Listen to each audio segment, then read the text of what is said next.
Bismillahirrahmanirrahim. Assalamualaikum warahmatullahi wabarakatuh. Alhamdulillah, thumma alhamdulillah, wa syukurillah, wa salatu wassalamu ala rasulillah Sayyidina wa habibina wa syafi'ina wa maulana Muhammadin sallallahu alaihi wasallam. Ma ba'd. Ibu-ibu dan bapak-bapak sekalian yang sama-sama dirindukan, dicintai, InsyaAllah selalu diberkahi oleh Allah Subhanahu wa Ta'ala. Marilah pada malam Jumat yang Sayyidul Ayyam penuh berkah ini, kita memohon secara khusus kepada Allah Subhanahu wa Ta'ala agar materi yang berat malam ini kita bisa dimudahkannya. Ala hadhihi niyyah. Al-Fatihah. أعوذ بالله من الشيطان الرجيم بسم الله الرحمن الرحيم الحمد لله رب العالمين الرحمن الرحيم مالك يوم الدين إياك نعبد وإياك نستعين اهدنا الصراط المستقيم صراط الذين أنعمت عليهم غير المغضوب عليهم ولا الضالين آمين. Masih kelanjutan daripada pembahasan kita yang lalu yang berhubungan dengan apa yang biasa kita istilahkan dengan firasat. Semakin dekat seseorang itu kepada Allah, semakin tajam firasatnya. Saya ulangi, semakin dekat hati, pikiran, jiwa seseorang kepada Tuhannya, maka semakin banyak mendapatkan bocoran langit. Kalau Al-Quran bicara tentang langit, ibu bapak, sesungguhnya itu Allah bicara tentang rahasia, alam gaib. Tapi kalau Allah bicara tentang al-ard, bumi, maka sesungguhnya Allah bicara alam nyata, alam syahadah, konkret, materi. Karena itu pernah saya jelaskan kepada kita semua, Quran itu berlapis-lapis maknanya. Berlapis-lapis. Jangan kita bangga kalau baru memahami satu lapis makna Al-Quran itu sendiri. Paling tidak Bapak Ibu ada 4 lapis Al-Quran. Maknanya Al-Quran. Saya ingin kemukakan sekali lagi.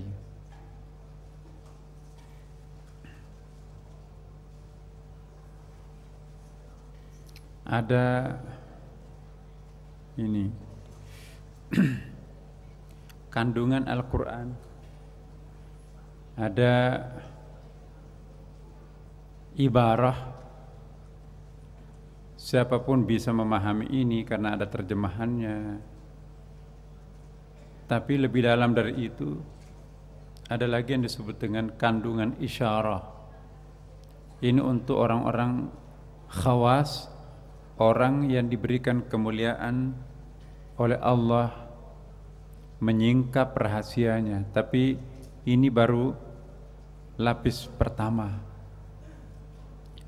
Kalau semakin mendalam, bersahabat dengan Tuhannya, semakin larut dengan kelembutan hatinya, semakin lurus jalan pikirannya, semakin lembut hatinya, maka itu akan masuk kepada apa yang disebut dengan makna lataiful Quran. Itu makna-makna hakikat Al-Quran lebih dalam lagi, dan biasanya itu minimum orang sudah khawasul khawas, katakanlah wali. Dan ada yang paling dalam, kalau orang itu sudah mencapai kualitas kenabian,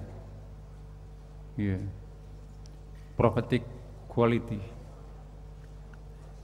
Mungkin tidak mesti harus nabi, tapi kualitas propheticnya itu bisa masuk, maka insya Allah orang itu bisa memahami lebih mendalam Al-Quran. Jadi kita jangan bangga kalau kita itu memahami Al-Quran. Jangan bangga menjadi seorang ulama. Ulama kita itu jangan-jangan hanya baru Iqra pertama, Iqra kedua.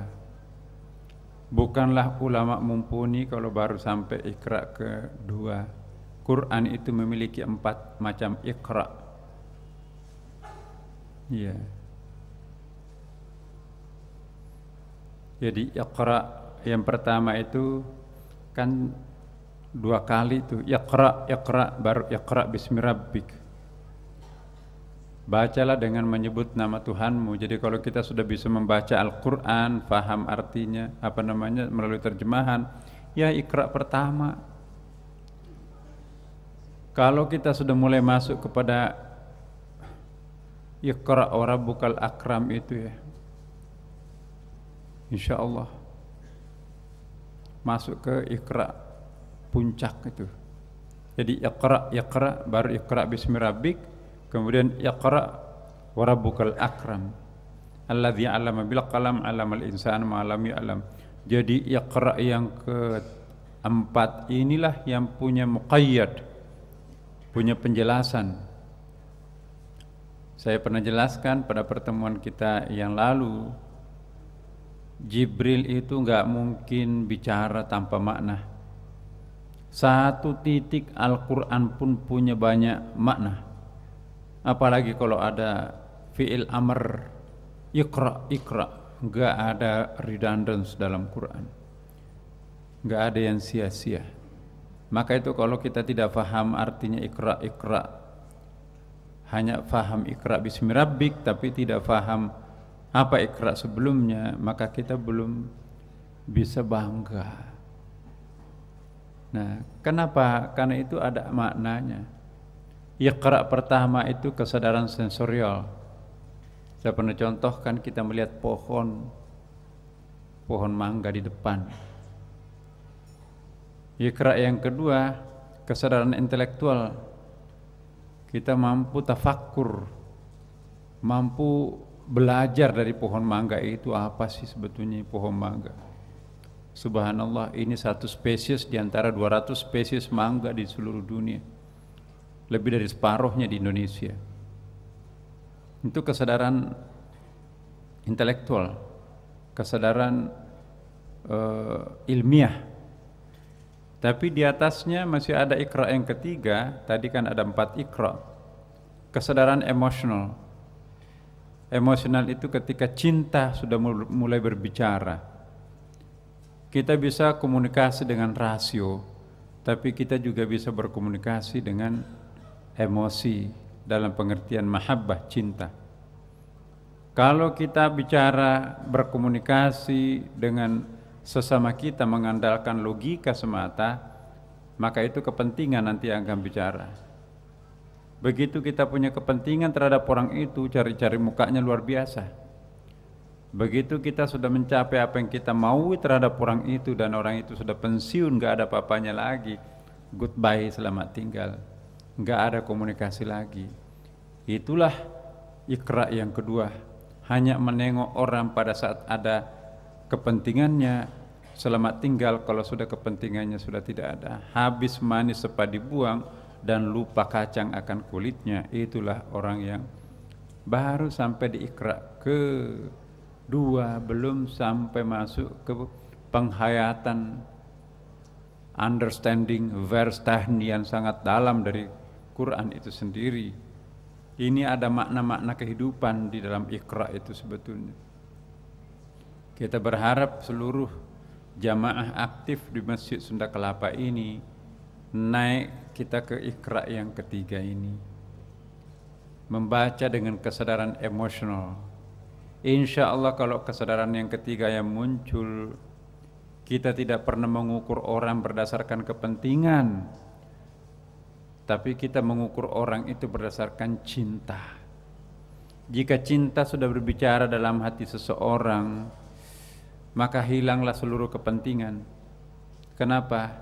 Kepentingan kita adalah menjadi pencinta sejati, the same lover, unconditional love.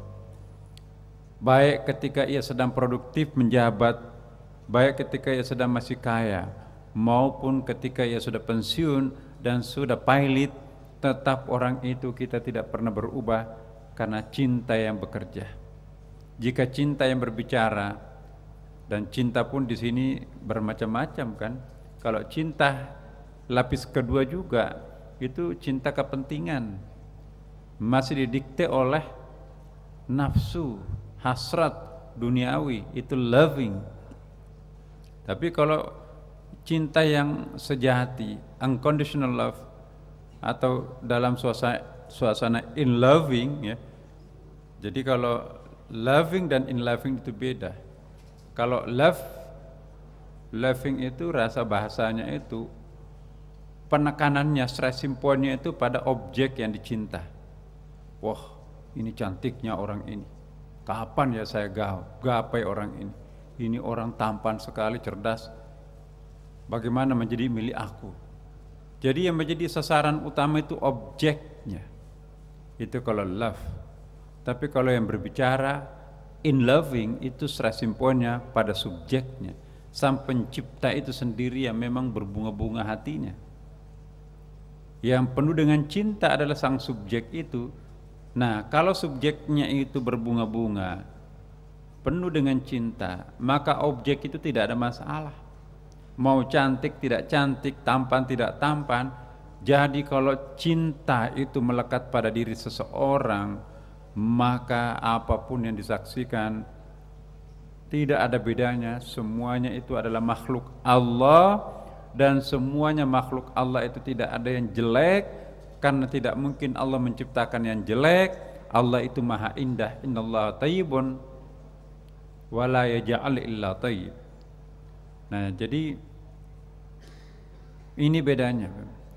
Kalau orang sudah masuk ke ikra yang ketiga, in loving yang akan bicara dalam diri orang, bukan lagi loving hasrat, emotional, apalagi birahi, enggak.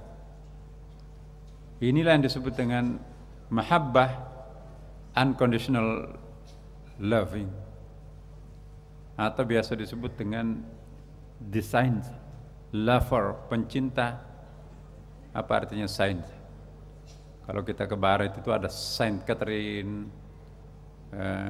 saint itu artinya wali, saint, pastor atau pendeta tingkat tinggi yang suci lah, pendeta suci, the saint lover, pencinta sejati, prophetic lover ya, pencinta nabi, pencinta kualitas nabi. Nah, kalau itu sudah masuk dalam diri seseorang, maka enggak ada yang buruk. Fir'aun pun juga tampil sebagai indah di mata Siti Asia.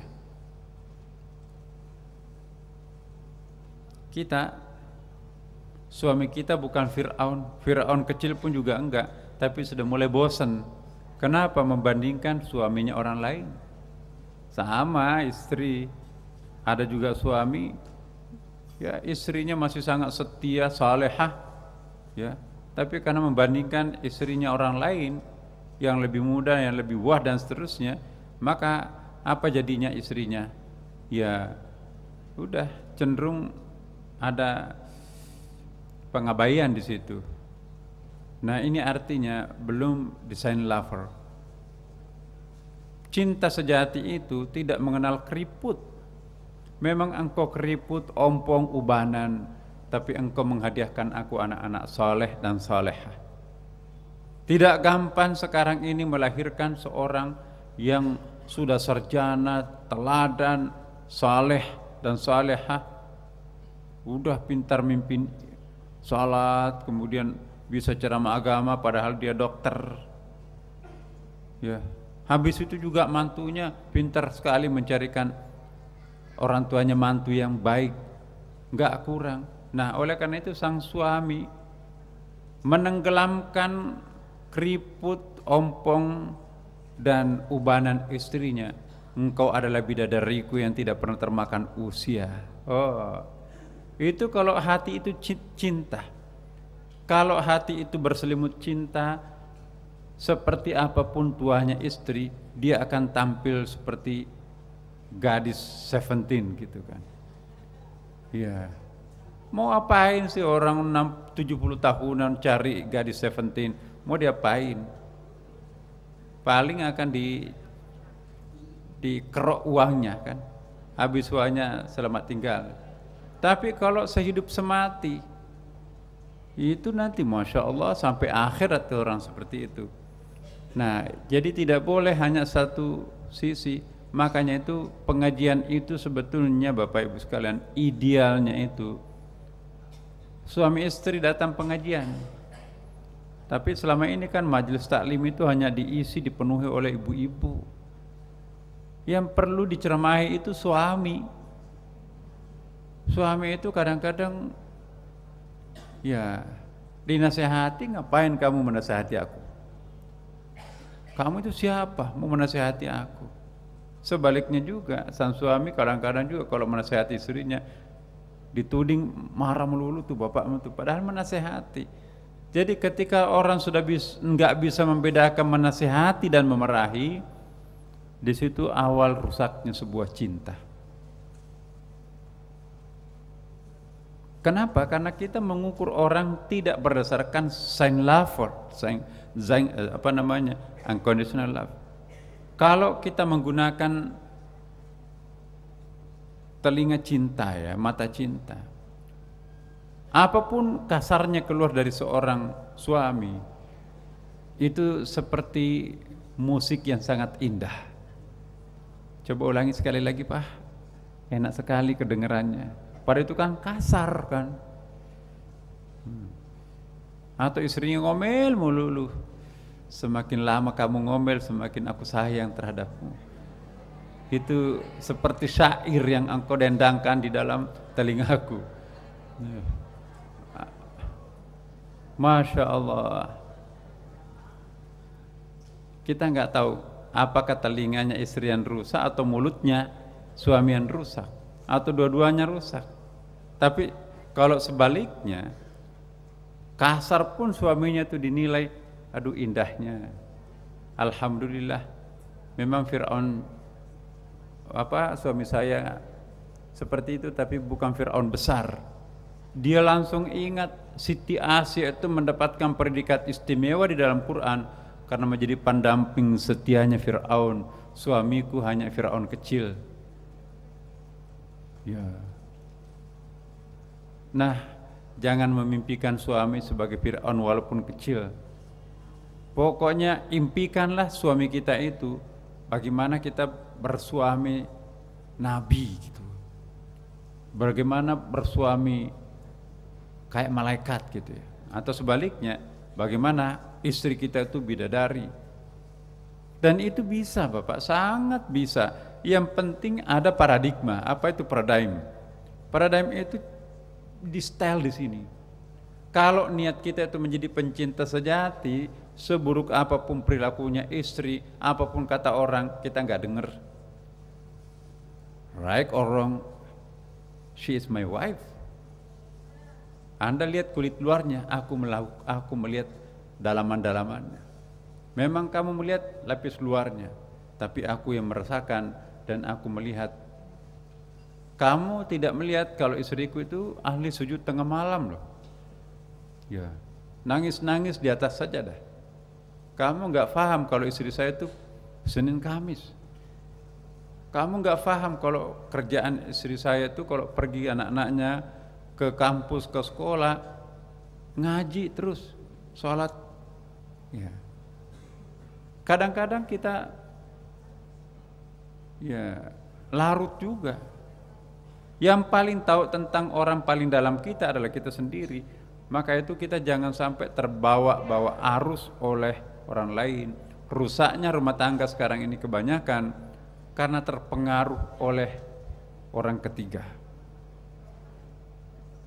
Tidak terkecuali orang ketiga itu adalah orang tua sendiri. Intervensi mertua terlalu jauh ke dalam. Hanya berkelahi sebentar anaknya. Anak itu yang rumah tangga mana sih yang tidak pernah berpolemik. Rumah tangga itu jangan dicampuri sebab nanti malam pengantin baru lagi. Begitu diintervensi sudah cari penyakit itu. Karena itu kalau kita sudah punya anak yang berumah tangga, jangan mendengarkan seluruh curhatnya anak. Lihat anak itu mungkin dia dalam keadaan emosi. Kalau anak kita emosi, lantas kita tanggapi juga dengan emosi, yang rugi nanti anak-anaknya, kasihan tuh. Cerai gugat kan sekarang, cerai talak banyak sekali. Itu faktor ketiga. Nah, saya mohon betul mari kita terapkan tasawuf kita ini ke dalam lingkungan kehidupan real. Kan kita dulu pernah bahas itu, nanti saya akan lanjutkan. Teman-teman ini saya mampir saja ini. Jadi Bapak Ibu sekalian, kita jangan faham Quran itu hanya lapis luarnya. Saya kembalikan. Iya. Kita belum masuk materi ini. Nah, ada yang kita akan bahas apa yang disebut muhadarah, mukasyafah dan musyahadah. Ya. Muhadarah dari akar kata hadarah. Hadarah bahasa Indonesia seakar kata dengan hadir. Ya kan? Bunda Katam hadir di tengah-tengah kita. Dari akar kata hadarah, hadir artinya hadir di tempat ini. Bisa kelihatan. Dengan demikian, hadarah artinya menghadirkan. Tapi belum tentu yang hadarah itu mukasyafah. Bapak tidak bisa melihat Bu Katam. Ada hijab yang mengantarainya kan? Itulah namanya sitr, hijab. Nah, begitu dibuka tirai ini, itu mukasyafah. Nah, itu potensi untuk musyahadah, menyaksikan. Oh, itu. Nanti kita lanjutkan setelah azan. Mohon tinggal Bapak Ibu, ini masalah ini sangat penting. Muhadarah, mukasyafah, musyahadah. 3 istilah mirip tapi berbeda. Yang paling rendah muhadarah, menengah mukasyafah, dan sesudah itu ada musyahadah. Sebetulnya masih ada lagi di atasnya. Untuk level yang paling puncak itu bertingkat-tingkat lagi. Ada yang disebut dengan qurbun nawafil dan qurbul faraid. Tidak masuk kita ke situ dulu. Ini dulu secara umum. Apa yang dimaksud muhadarah adalah sebuah kehadiran. Semua orang tahu kalau, contohnya, mohon izin Bu Katam kalau saya jadikan contoh ya, karena ibunda adalah ibunda kami semua di sini. Semua orang tahu kalau Bu Katam ada di Masjid Sunda Kelapa ini, tapi tidak semua orang bisa melihat. Ibu-ibu pun yang bagian belakang nggak tahu. Iya. Tapi laki-laki apalagi, kadang ada tirai yang menghijab bapak dengan Ibu Katam. Nah, begitu dibuka tirainya, maka oh itu dia, baris pertama. Tapi tidak semua juga bisa melihat jelas. Aku sudah melihat mukenanya putih, tapi belum melihat wajahnya. Ya. Jadi itu mukasyafah. Tapi kalau musyahadah itu face to face, menyaksikan. Ya. Walaupun Bunda Katam sudah 90 tahunan hampir ya Bu ya. Ya. 96. Masya Allah. 89, tapi masih kuat mendaki ke lantai 2 ini, kalah anak muda sebagian tuh. Nah, itu namanya musyahadah. Kita bisa menyaksikan. Ya. Muhadarah, mukasyafah, musyahadah. Masih ada setelah musyahadah, tapi saya akan jelaskan dulu apa itu muhadarah. Ini kaitannya nanti dengan Tuhan atau Allah Subhanahu wa taala. Muhadarah adalah kehadiran hati. Kalau level muhadarah kita sudah mulai merasa emosi di situ.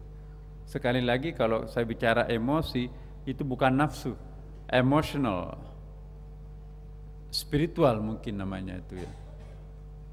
Jadi kalau kita merasakan kehadiran ilahi dalam benak kita, lembut semua. Kayaknya kita nggak tergila-gila dengan dunia itu. Jabatan ambil itu jabatan itu, harta monggo silahkan. Aku sudah puas dengan apa yang Allah titipkan di dalam batin saya. Nikmat sekali dalam sujudnya. Begitu mendengarkan imam kita tadi azan, indah, semuanya indah. Imam juga nanti semuanya indah.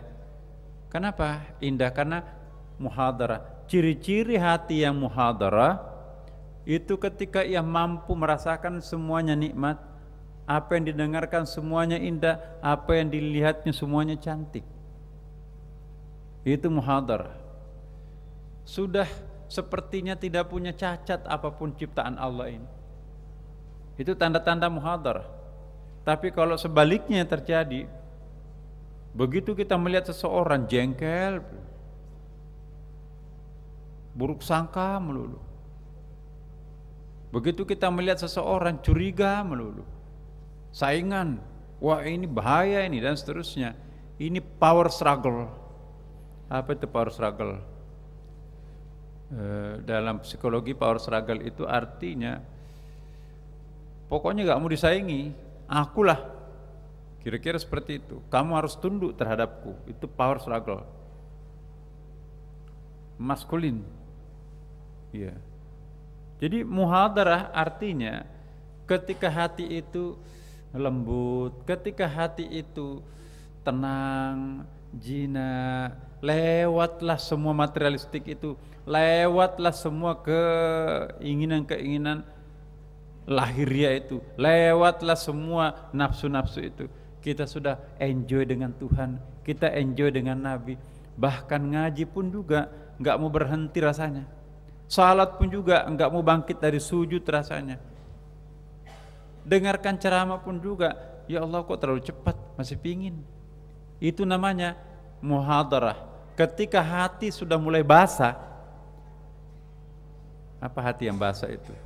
Lawannya adalah hati yang kering. Hati yang kering itu enggak betah di atas sajadah. Kalau dia di atas sajadah, dia ingat semua urusan-urusannya. Ini ada janji ini. Apalagi kalau handphonenya bunyi kan. Bahkan bukan saja enggak betah di sajadah, enggak betah di rumah. Mau kemana dia? Ya. Betahnya di restoran, betahnya di rumah kedap-kedip itulah. Wah, apaan itu? Jadi kalau orang sudah mulai muhadarah Bapak Ibu, tapi ini muhadarah hidayah. Saya yakin ibu-ibu, bapak-bapak pasti sudah pernah dan sekarang ini mungkin sedang muhadarah. Ketika rasa kasih sayang Allah itu muncul dalam hati kita, nikmat sekali. Kadang-kadang suara azan itu membuat kita menangis. Kadang-kadang suaranya imam itu juga membuat kita menangis. Semua nostalgia kita ingat, orang tua kita ingat, ya. Bahkan pohon-pohon yang sudah mati di samping rumah kita itu pun juga terbayang semuanya. Nah, ini muhadarah. Kalau orang ini sudah mulai terbiasa dengan muhadarah, basah batinnya mengingat kekuasaan Allah, rindu terhadap keajaiban Allah, maka itulah nanti meningkat menjadi mukasyafah. Kalau orang sudah mukasyafah, dia nggak bisa melukiskan perasaannya seperti apa. Enggak ada pembandingnya. Kalau muhadarah itu masih membanding-banding. Kalau temanku seperti ini, udahlah biarin aja begitu, saya di sini. Kalau ini enggak, pokoknya enggak ada musuh, enggak ada siapapun, yang ada adalah hanya Allah. Mukasyafah. Sepertinya apa di sini? Kehadiran hati disertai dengan kejelasan dan ketersingkapan. Kalau yang pertama tadi, kehadiran hati, dia merasakan bahwa nikmat hatinya sedang apa ya kalau istilahnya itu, hatinya sedang berbunga-bunga dengan Tuhan, ya. Tapi belum ada ketersingkapan seperti apa Tuhan itu. Pokoknya tiba-tiba mood ada mood, spiritual mood itu. Kalau tiba-tiba pingin sholat, tiba-tiba pingin ngaji, tiba-tiba aku mau mengambil pakaian sholatku, baju koko sudah lama aku nggak pernah pakai. Kenapa pakai celana jeans pergi ke masjid? Ini nggak muruah. Aku ingin pakai sarung, aku ingin pakai yang putih-putih. Ibu juga seperti itu. Aku pingin mukena putih, ya. Seandainya Bapak Ibu tahu, memahami, menghayati apa hikmah mukena putih, mungkin minggu depan gak ada lagi pakai mukena warna-warni. Putih itu pakaian ibadah Bapak Ibu, pakaian malaikat. Makanya itu kalau kita haji kan putih, simbol putih. Nah, putih seputih-putihnya, ya. Mukasyafah, kehadiran hati disertai dengan kejelasan dan ketersingkapan. Sudah mulai ada vibrasi, bukan cuma bahasa hati kita mencintai Tuhan. Kita melihat keajaiban gelas ini, kok ajaib ya. Kita suka menatap sesuatu tanpa berkedip. Yang seperti ini pun juga Masya Allah, benang-benangnya pun juga teruntai bagus ya. Masya Allah, jam ini berputar menurut porosnya. Ini bertawaf juga ini ya rupanya, ya. Sajadah karpet merah ini pun juga tiba-tiba warnanya berbinar-binar, hidup. Apapun yang kita lihat itu cantik semuanya. Itu pertanda bahwa kita sudah mulai masuk di tepi musyahadah, di tepi mukasyafah. Jadi kalau kita melihat pohon di sebelah itu tiba-tiba berubah, bukan lagi pohon biasa nih. Dia mampu berkomunikasi, mengirimkan sinyal-sinyal terhadapku. Itu pertanda kita sudah mulai musyahadah. Pohon itu sudah mulai membuka rahasianya, siapa sesungguhnya aku tampil sebagai sebuah pohon. Begitu kita melihat gunung kalau kita rekreasi. Ketika gunung itu, Gunung Salak itu, Pangrango itu tiba-tiba menampilkan suatu bentuk lain, bukan sekedar gunung. Hai, kamu tahu siapa yang aku tampil sebagai gunung?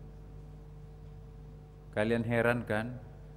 Selama ini engkau melihat aku Gunung Salak, aku Gunung Pangrango, aku gunung apa lagi? Aku itu bukan gunung biasa. Aku menampilkan, dan aku ini siapa pada hakikatnya? Lama kelamaan Gunung Salak itu melemparkan message, pesan dalam batin kita. Sepertinya iya. Kita tidak takjub lagi kepada Gunung Salak itu, tetapi siapa yang disimbolkan oleh gunung itu. Alam artinya alamat, ada tanda. Gunung itu hanya pertanda. Siapa yang ditandai? Nah, mulai merindingkan di situ. Ya Allah, ternyata engkau bukan gunung. Ketika kita sudah mampu menyaksikan bahwa gunung, ternyata kamu bukan gunung. Wah, mulai mukasyafah itu. Selama kita masih menyaksikan pohon itu hanya pohon, Iqra pertama. Kalau kita sudah mulai merasakan pohon itu ada sesuatunya, ya, pohon ini ada sesuatunya. Pohon ini kok lainnya. Aku tertarik melihatnya. Nah, tapi kita nggak tahu membayangkan seperti apa. Itu muhadarah. Muhadarah terjadi seolah-olah kita bisa melihat pengaruhnya Allah pada setiap apapun yang disaksikan.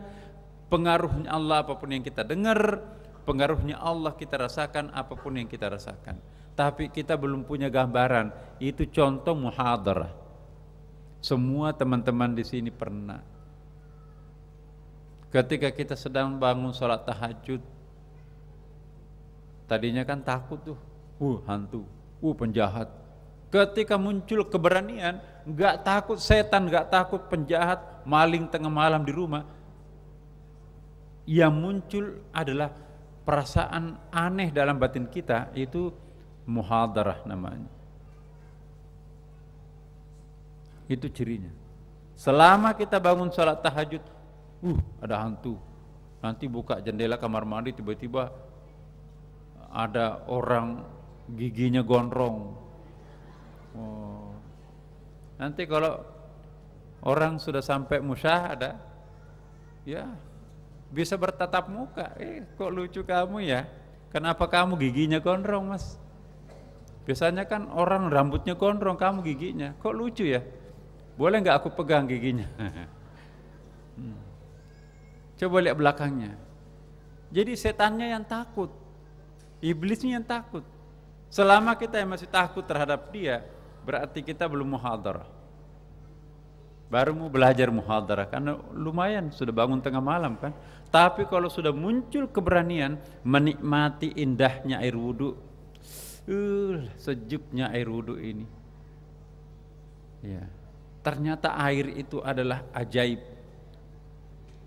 Air itu adalah sumber sensitif. Air itu adalah segala-galanya. Segala-galanya diciptakan dari air. Air itu sumber dari segala-galanya. Sentuhan awalnya Allah itu adalah air. Begitu kita bersentuhan dengan air, maka sesungguhnya siapa yang paling sensitif terhadap diri kita? Air. Kenapa air? Karena arsyuhu alal ma, istana Tuhan itu di air. Nah, air itu paling sensitif. Pernah kita bahas kan berkali-kali. Bersahabatlah dengan air, cintai air, sebab air ini bukan air biasa, ini adalah air kehidupan. Seteguk air kehidupan ini mampu menghidupkan jiwa yang kering, ya, mampu menumbuhkan kalbu yang mati, ya, mampu, ya, mensensitifkan roh yang kering. Air itu. Jadi muhadarah itu ketika hati atau air dalam tubuh kita itu sudah mulai tersadarkan. Air dalam tubuh kita itu mulai sensitif, maka itu sudah mulai bening air tubuh kita, maka itu juga akan membeningkan pikiran, membeningkan jiwa, membeningkan segalanya. Tapi kalau air kehidupan ini keruh, maka apapun yang kita lihat, uang, tumpukan dolar pun juga, kalau air tubuh kita itu, air spiritual dalam tubuh kita itu enggak jernih, itu enggak ada enaknya tuh uang itu. Istri yang sedemikian cantik pun juga enggak ada artinya apa-apa kalau air spiritual kehidupan dalam batin ini tidak muhadarah. Maka itu muhadarah ini penting, bagaimana merasakan konektivitas kita dengan Tuhan melalui air spiritual kita itu. Rahasianya air. Kan 80% organ tubuh kita itu kan terbuat atau unsurnya dari air. Ya. Kalau sudah muhadarah, lambat laun itu nanti mukasyafah. Mukasyafah itu kalau tadi itu muhadarah itu hanya lembut, tapi belum ada visinya, belum ada arahnya, belum ada kejelasannya. Kalau ini fokus, Masya Allah. Contohnya pohon, sekian lama saya saksikan engkau wahai pohon, aku nggak tahu kalau engkau itu adalah engkau. Ya. Sekian lama saya lihat engkau, pohon batangnya besar, tinggi, menjulang dan seterusnya. Saya nggak pernah ngeh. Nah sekarang saya tahu siapa engkau. Sekian lama saya lewat ke Bandung melihat gunung ini, tapi engkau gunung. Nah ternyata engkau bukan gunung. Nah selama kita masih menyaksikan gunung itu gunung semata, nggak mampu menampilkan siapa yang tersembunyi di balik gunung itu. Selama kita menyaksikan pohon itu hanya pohon, belum punya vibrasi spiritual di balik pohon itu, jauharnya belum kelihatan ya. Saya pernah jelaskan apa itu jauhar. Ya, kalau kita bikin onde-onde, kalau bikin kue macam-macam, itu kan terbuat dari adonan itu. Ya. Lihatlah di sini, ada 1000 bentuk di dalam masjid ini. Tapi yang 1000 bentuk ini semuanya berasal dari satu adonan. Adonan itu berbentuk laptop, adonan itu berbentuk gelas, adonan itu berbentuk kotak, berbentuk kipas angin, berbentuk orang, laki, perempuan, mukna. Itu semuanya adonan. Tampilnya seperti laptop ini. Nah, kalau demikian adanya, saya bertanya, sesungguhnya wujud di dalam masjid ini banyak atau satu? Banyak atau satu? Kalau melihat bentuknya banyak, tapi melihat hakikatnya satu kan? Ya. Semua bersumber dari sang adonan. Adonan itu satu, itulah jauhar. Ya. Sedangkan bentuk banyak ini itulah disebut dengan art. Bahasa Inggrisnya itu adonan itu adalah the substance, substansinya. Sedangkan art itu bahasa Inggrisnya biasa diartikan the accident. Accident itu bukan kecelakaan ya. Accident mungkin lebih tepat efek. Tapi kalau efek dalam ilmu logika lain tuh ya. Efek itu akibat ya. Enggak. Jadi mungkin ya itulah nanti tajalli.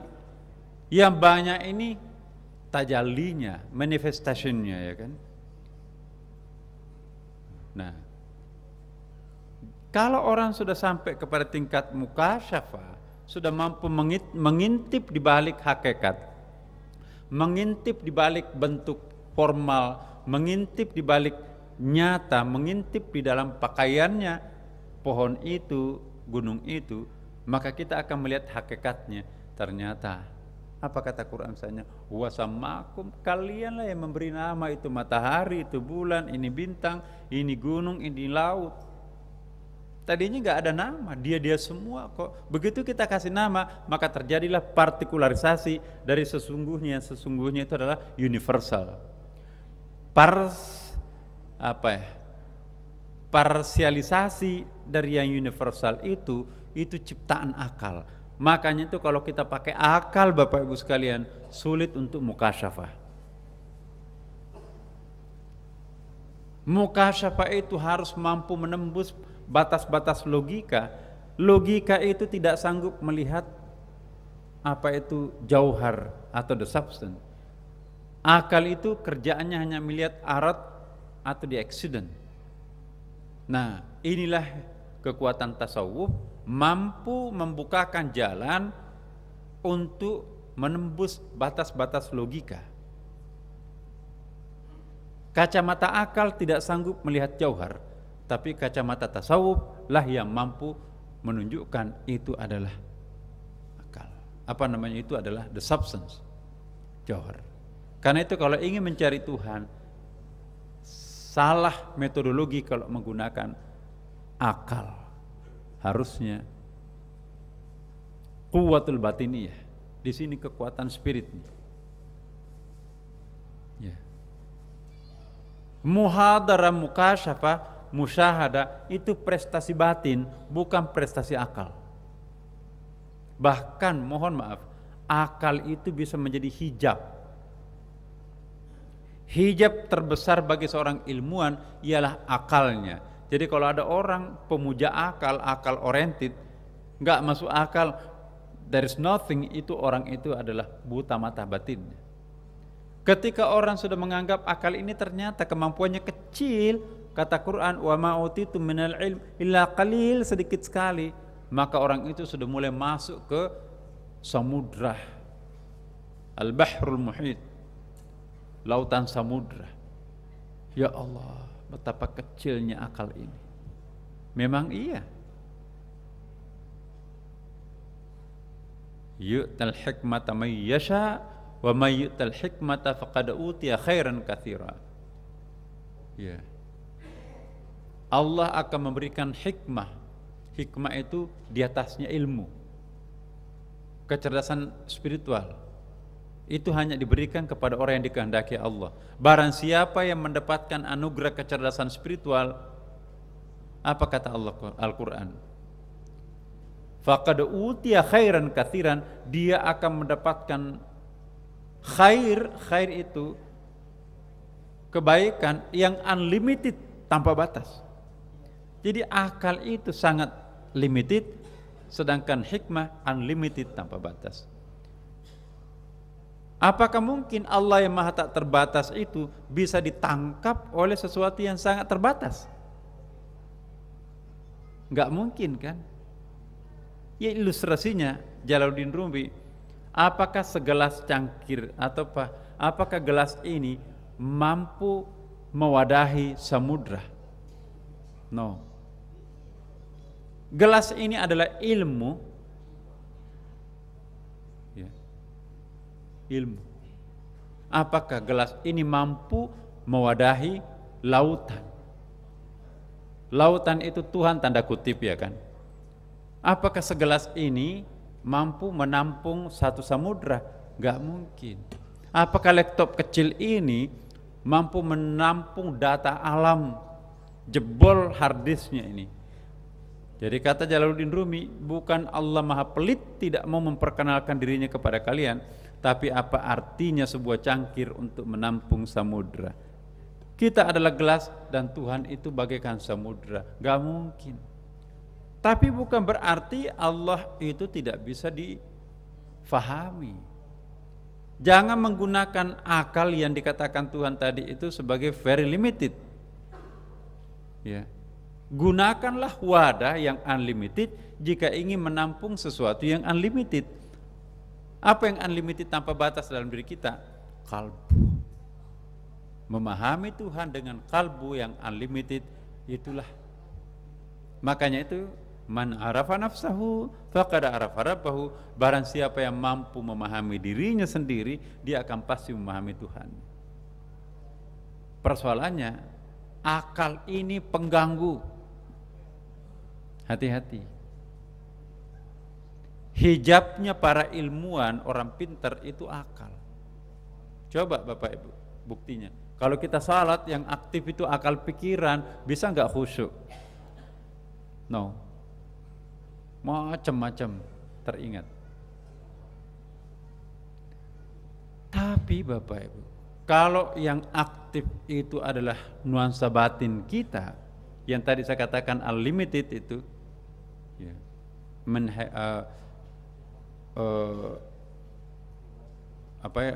ayatnya,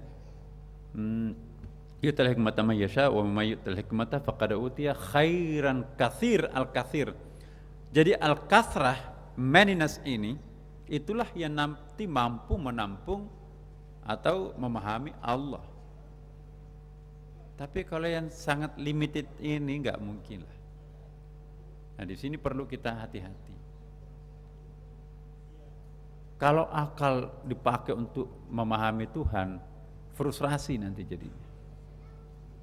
Seperti Nabi Musa kan, bagaimana aku bisa percaya engkau ya Allah kalau aku nggak pernah melihat engkau? Hai Musa, kamu nggak bisa melihat aku, tapi bagaimana aku ingin mencoba melihatnya kamu seperti apa. Kalau memang kamu nekat, lihatlah cahaya nanti di bukit Turin-Sin. Watin wa zaitun wa turi sinin, di situ kan ada kasus itu ya. Nabi Musa nekat ingin melihat wajah Tuhan, berdirilah kamu di sini di gunung ini. Kalau kita di di Palestina ya, ada bukit itu berhadapan-hadapan kan. Di ujung sana itu ada bukit juga. Nah, coba lihat nanti di atas bukit itu, kalau kamu menekat, lihatlah cahaya di situ. Baru cahaya ciptaannya Tuhan diperlihatkan sedikit, maka pingsan Nabi Musa selama 3 bulan. 3 bulan pingsan. Setelah dia siuman kembali, dia sadar, ya Allah, saya tidak akan minta macam-macam lagi. Ternyata engkau seperti itu. Ya memang iya. Gak bisa menangkap Tuhan dengan logika. Hanya fenomena bisa diketahui, tapi kalau ingin compatible, kekuatan apa yang bisa kita gunakan untuk memahami Tuhan? Ya kekuatan batin ini. maka itu man arafa nafs. Ma ma'na nafs hunaka? Apa yang dimaksud an-nafs itu adalah batin. Faqad arafa rabbahu, tapi kalau orang paham bahasa Arab, di situ kan Tuhan tidak, Nabi tidak mengatakan may ya'rifu nafsahu, tapi man arafa. Itu fi'il madhi. Man arafa berarti bentuknya past tense, bukan present tense. Jadi barang siapa, kalau mau diterjemahkan bebas, barang siapa man arafa, barang siapa yang sudah memahami dirinya. Jadi sudah lewat. Man arafa nafsahu, barang siapa yang sudah memahami dirinya. Faqad arafa rabbahu, masih fi'il madhi di situ, maka sudah memahami Tuhannya. Tapi kalau kita baru mau bersamaan pada waktu itu memahami, ya nggak bisa. Jadi ini hati-hati. Ada fi'il madhi, fi'il mudhari, cuma terjemahannya memang sama itu. Tapi ya kayak bahasa Inggris itu kan. Kadang-kadang kita menerjemahkan bentuk tenses yang bentuknya past tense dengan present itu sama aja. Karena bahasa Indonesia itu kan nggak pakai tenses kan. Tapi kalau bahasa Inggris itu, bahasa Arab itu pakai tenses. Nah, jadi perlu memahami bahasa-bahasa itu sendiri ya. Karena itu mungkin memahami bahasa tasawuf itu Bapak Ibu sulit sekali dengan memahami melalui bahasa Indonesia. Terus terang. Apa yang saya jelaskan di sini Bapak Ibu, itu sulit juga saya menjelaskan ya. Kalau bahasa Arabnya enak itu, atau bahasa Inggrisnya lumayan tuh. Tapi kalau bahasa Indonesia, apa artinya muhadarah? Apa artinya tajalli? Kalau bahasa Inggris masih bisa kita maraba-raba, mungkin kalau enggak Bapak Ibu bisa pahami manifestation itu, masih bisa kita membayangkan appearance. Tajalli itu manifestation. Apa itu manifestation? Manifestasi. Manifestasi itu juga bahasa Inggris kan? Penampakan. Begitu kita katakan penampakan, itu konotasinya hantu kan? Allah itu bukan hantu. Bahasa kita itu juga menjadi penghalang untuk memahami hakikat, karena bahasa Indonesia itu bukan bahasa spiritual.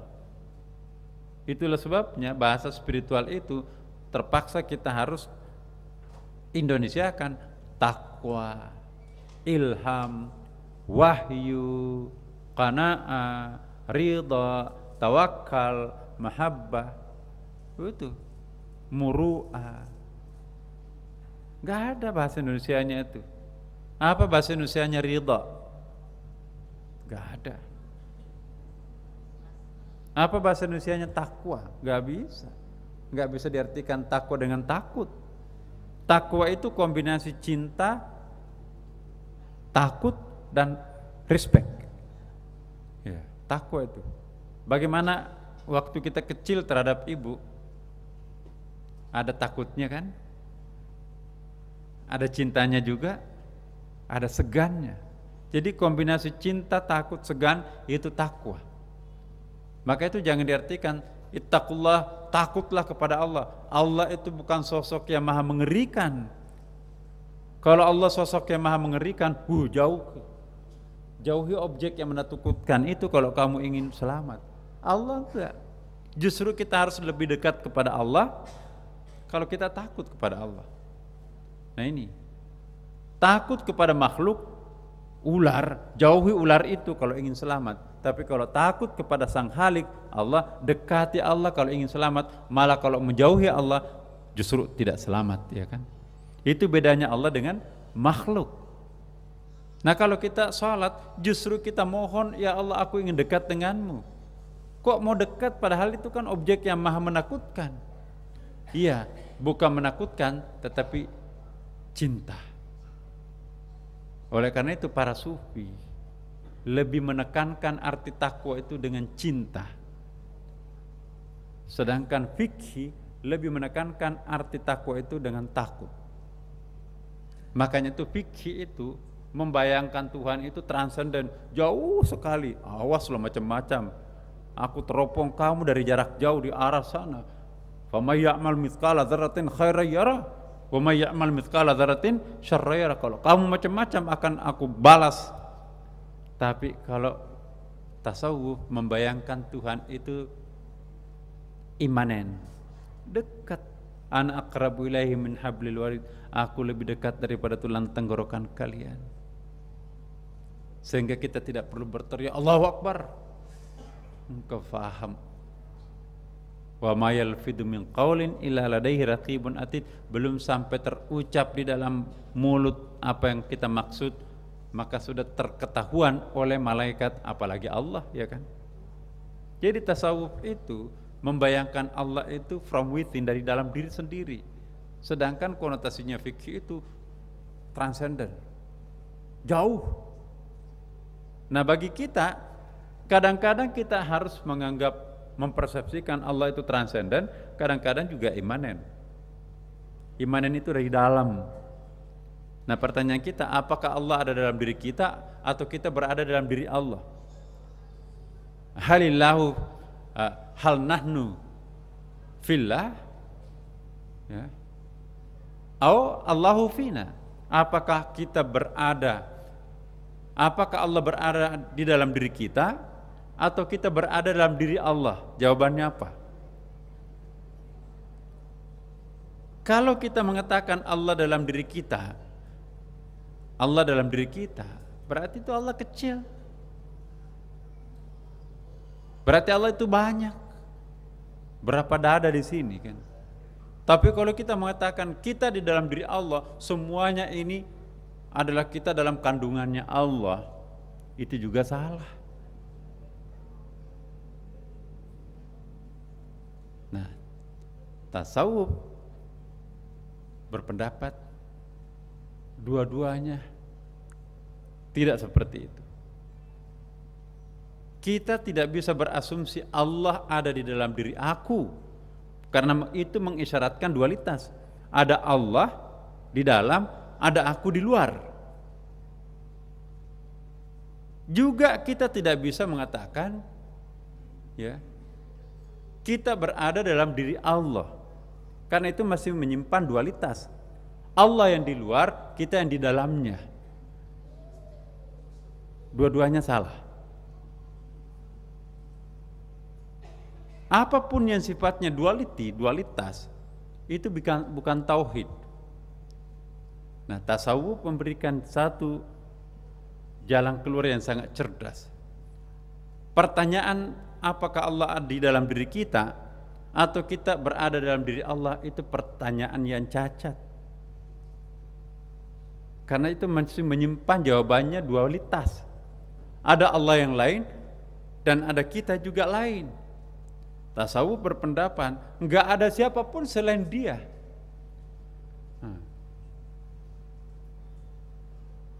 Aku enggak ada, bapak ibu enggak ada, karpet enggak ada. Jadi yang ada siapa? La maujud illallah, yang ada hanya semuanya Dia kok.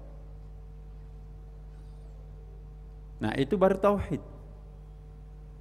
Dan ini belum jelas. Nanti penjelasannya panjang Bapak Ibu. Waktu kita sangat terbatas di sini. Tapi ini introduction. Ada 3 kan? Allah dalam diri kita. Yang kedua, kita di dalam diri Allah.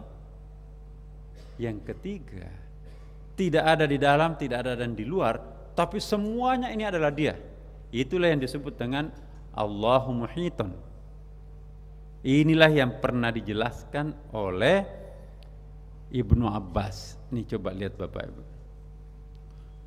Ada sahabat Nabi, sahabat junior malah, Abdullah bin Abbas namanya, terlibat diskusi dengan Nabi sangat menegangkan. Sahabat-sahabat senior di situ nggak berani mengganggu. Si anak muda ini memang cerdasnya luar biasa. Di mana Nabi sendirian, dia pinter, langsung nanya, siap dengan pertanyaan. Saking lamanya Abdullah bin Abbas di situ, dia bertanya, "Hai, bagi dong apa tadi yang diajarkan Nabi kepadamu?" "Oh, saya mendapatkan penjelasan tentang surah At-Talaq ayat 12. Allahul ladzi khalaqa sab'a samawatin wa minal ardi mithlahunna yatanazzalul amru bainahunna Li ta'lamu anna Allah ala kulli syai'in qadir wa anna Allah qad ahata bi kulli syai'in ilma.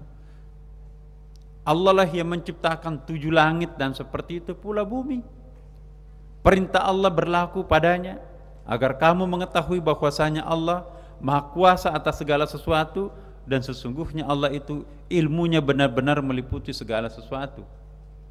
Kata Ibnu Abbas, kalau saya jelaskan kepada kalian apa yang Nabi jelaskan kepada aku, pasti kalian akan merajam aku. Anak muda ini sudah sesat ini. Dan itu ada sejarahnya kan. Al-Khallaj itu kan dikisas, disembelih gara-gara dianggap aliran sesat. Kenapa dianggap aliran sesat? Dia katakan ma fil jubba illallah, tidak ada dalam baju ini selain Allah. Kita mengatakan subhanallah, maha suci Allah, dia bilangnya begini, subhani, maha suci aku. Abu Yazid ketok pintu. Assalamualaikum. Cari siapa? Cari Abu Yazid. Oh, di rumah ini enggak ada lagi Abu Yazid, yang ada hanya Allah. Aliran sesat banget ini kan. Akibatnya apa? Al-Khallaj itu dihukum mati, dipancung Bapak Ibu. Kenapa? Karena ulama yang memancungnya, yang jadikan referensi ulama fikih, jadi itu enggak nyambung antara referensi fikih dan referensi tasawuf. Main sembelih aja. Al-Khallaj tersenyum. Apa yang terjadi Bapak Ibu? Ketika lehernya putus, darah mengucur ke lantai, lantainya terukir dari darahnya, tertulis kaligrafi la ilaha illallah. Baru gemetaran algojonya. Jangan-jangan dia benar, kita yang salah. Jadi jangan main salahin orang, main kafir-kafir, sedikit-sedikit aliran sesat. Semua yang berbeda dengannya aliran sesat. Semua yang berbeda dengannya bid'ah. Semua yang berbeda dengannya musyrik. Semua yang berbeda dengannya itu adalah sesat. Harus enyah di muka bumi Indonesia ini. Hati-hati Bapak. Jangan-jangan mereka itu pencapaian pengetahuannya sudah tingkat tinggi, kita belum nyampe ke situ. Iya. Hati-hati, jangan terlalu gampang mengaliran sesatkan orang sampai mengatakan tasawuf itu bid'ah, nggak pernah diajarkan Nabi. Itu menandakan dirinya Masya Allah. Memang tidak ada konsep tasawuf pada masa Nabi, tapi ayat-ayat itu kan semuanya bisa dihubungkan dengan tasawuf. Fikih juga pada masa Nabi nggak ada. Tasawuf juga pada masa Nabi nggak ada. Tapi ayat-ayat fikih banyak, ayat tasawuf juga banyak. Terlalu literal kita memahami ayat. Karena itu Bapak Ibu sekalian, hanya di Masjid Sunda Kelapa ini saya kira di Indonesia ada pengajian seperti ini. Ya. Itu pun juga dengan segala risikonya. Banyak tuh kan. Ngapain Pak Nasr ngajarkan tasawuf? Itu kan tasawuf aliran keras, apa aliran sesat. Mau-maunya dibodohi. Allahu alam. Maka itu kalau memang tidak setuju dengan saya Bapak Ibu, ya kita cari bersama. Mudah-mudahan Allah faham niat baik saya yang luhur ini. Dulu orang enggak mau ngajarin kayak gini, risikonya banyak. Kalau perlu dalam kelambu malam Jumat. Ilmu sepenting ini masa nggak diajarkan? Ya. Dulu kita di sini 2 kali belajar tasawuf seminggu, di korting, bahaya.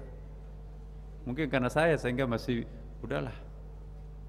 Saya khawatir jangan-jangan kalau bukan saya, wah ini nggak boleh mengajarkan beginian di masjid ini.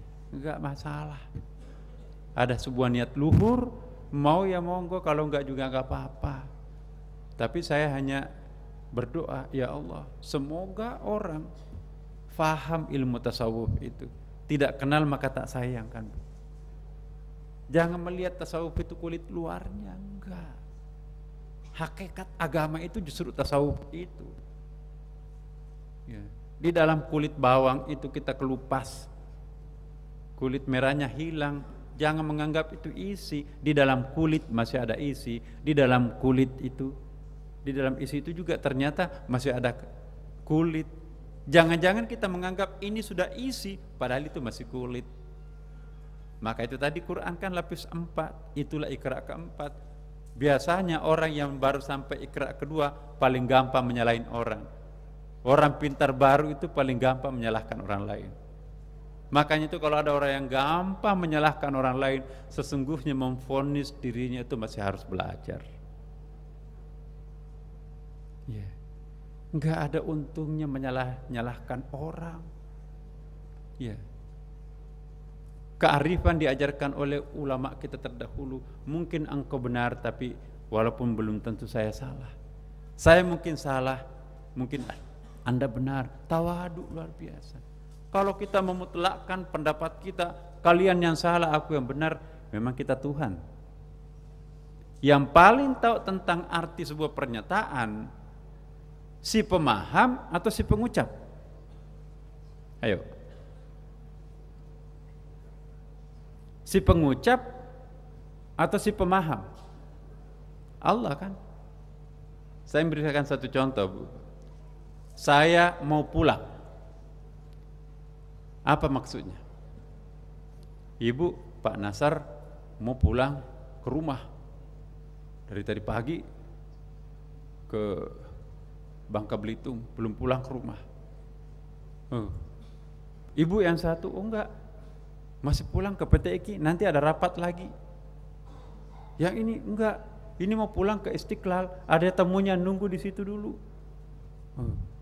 Oh enggak, ini mau pulang ke rumah, nanti banyak yang mau konsultasi di sini, di kamar pulangnya. Ya. Jadi 10 orang bisa 10 pendapat tentang apa arti pernyataan saya mau pulang. Ya kan? Begitu Ibu konfirmasi, Pak Nasar tadi maksudnya saya mau pulang itu, Pak Nasar mau pulang kemana? Oh, saya mau pulang ke Istiqlal, nanti habis ini ada yang nunggu. Udah jelaskan semuanya kan? Persoalannya kalau Tuhan yang punya firman, Tuhan punya ayat, bisa nggak saya konfirmasi, ya Allah apa artinya ayat ini?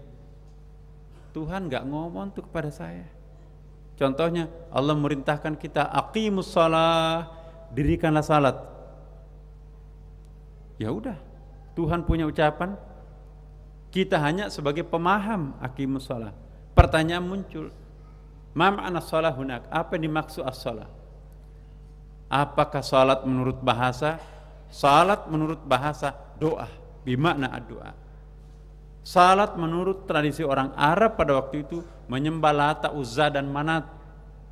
Ada patung perempuan di situ di samping Ka'bah. Itu yang disebut salat menyembah itu. As-shalah itu bimakna hakikatus syariah, yaitu diawali dengan takbiratul ihram, diakhiri dengan salam. Bagaimana bisa memahami bahwa Allah itu merujuk kepada hakikat bahasa, merujuk kepada hakikat tradisi kebahasaan, atau merujuk kepada hakikat syariah? Nah ini ada ilmunya, itu disebut dengan ulumul Quran, ilmu mempelajari tentang Al-Quran. Karena Allah tidak bisa kita konfirmasi kan? Kalau saya konfirmasi, Pak Nasar mau pulang kemana? Pulang ke Istiqlal, sudah selesai kan? Kalau Allah nggak bisa selesai karena kita nggak bisa mendapatkan jawaban. Nah kalau hadis gimana? Ya. Rasulullah mau dikonfirmasi sudah wafat. Kepada siapa kita konfirmasi? Enak kan? Al ulama'u warasatul anbiya.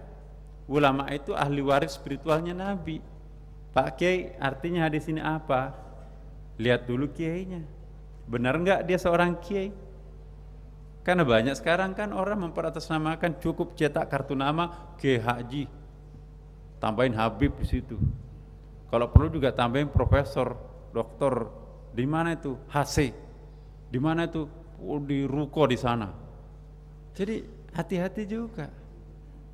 Karena itu Bapak Ibu sekalian, kita tidak boleh memutlakkan pendapat kita, memaksakan orang lain harus ikut seperti apa diri kita. Kenapa? Karena yang paling paham tentang arti sebuah ayat, yang paling paham tentang arti sebuah pernyataan adalah sang pengucap itu sendiri kan. Kita hanya hamil pemaham. Nah, disinilah pentingnya Bapak Ibu, perlu ada kearifan. Orang yang arif itu ialah tidak memaksakan kehendaknya harus dianut oleh semua orang. Ini menurut pendapat saya, mungkin bisa salah, bisa benar. Seandainya ini adalah benar menurut Anda, monggo mudah-mudahan Allah memberikan pahala buat kita. Tapi seandainya saya salah, mohon Allah memaafkan aku semoga. Dan maafkan kalau saya juga keliru. Aku juga bukan Tuhan, aku juga bukan Nabi. Aku hanya manusia biasa seperti Anda.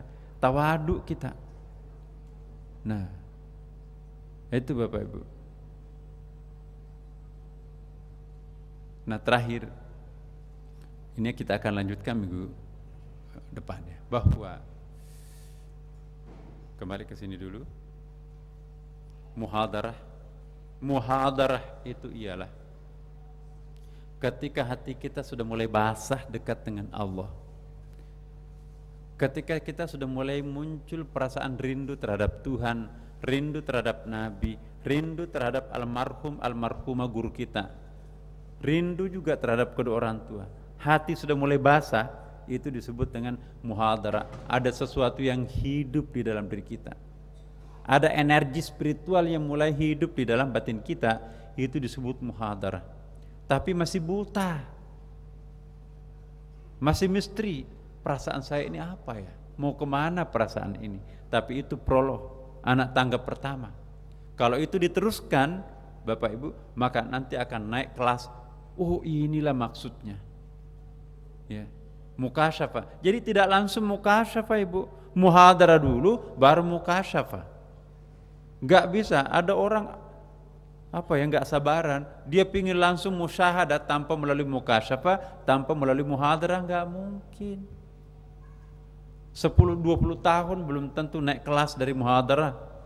Ada orang 20 tahun ngaji, muhadarah pun juga enggak. Tapi kalau kita sudah mulai muncul muhadarah, itu tanda-tanda kasih sayang muncul pada diri kita. Tunggu, sudah ada ijazah, sebentar lagi kita akan naik kelas, berjumpa apa yang disebut dengan mukasyafah. Mukasyafah juga itu tidak langsung harus masuk menerobos pintu musyahadah. Mungkin stoknya di situ 20 tahun. Kayak jenderal tuh. Ada orang hanya 1 bintang udah selesai, nggak bisa naik-naik lagi. Ada bintang 2, alhamdulillah. Ada orang bintangnya cepat naik sampai bintang mentok 4 itu kan. Ada orang, tapi itu langka kan? Langka. Nah, kita ingin jangan dijemput dulu oleh Allah sebelum naik bintang 4 semua, sebelum sampai kepada musyahadah semuanya. Amin ya rabbal alamin. Al-Fatihah. A'udzubillahi minasyaitonirrajim. Bismillahirrahmanirrahim. Alhamdulillahirabbil alamin arrahmanirrahim maliki yaumiddin. Iyyaka na'budu wa iyyaka nasta'in. Ihdinas siratal mustaqim. Siratal ladzina an'amta 'alaihim ghairil maghdubi 'alaihim waladdallin. Amin. Wassalamualaikum warahmatullahi wabarakatuh.